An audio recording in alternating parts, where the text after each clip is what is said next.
Pagpamato sa may mga bridge sa Dakbayan sa Talisay gireklamo sa pipila ka mga driver. Awag sa kapulisan nga i-report yun dayon kini aron masolusyonan dayon. Gawas nga i-post lang sa social media. Si Chelo Valiana sa exclusive report.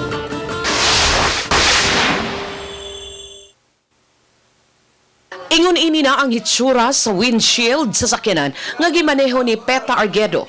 Padung unta siya sa Dakbayan sa Sugbo, dihang kalit lang gibato ang iyang sakyanan sa dakong bato samtang gasubay kini sa Mananga Bridge. Ako gid kayo siya.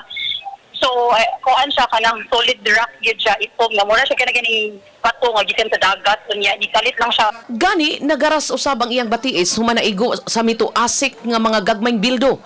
Gibutangan na lang niya og tape ang buak nga bahin sa iyang windshield.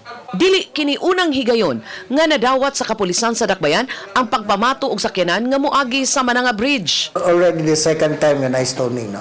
Number one, katong babae na samad, the suspect is identified already.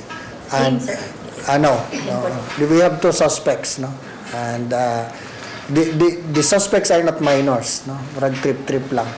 Awhag ni Police Major Gerard A. Spelare ngadto sa mga mabiktima nga ipablatter una, inay nga i-post daan sa social media aron paspas ang ilang pag-follow up niini.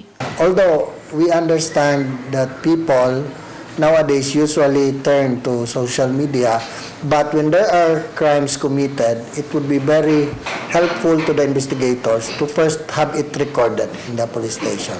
Uban ni Lian Singkulan o Renante Quinones, Chelo Valiana, Balitang Bistak.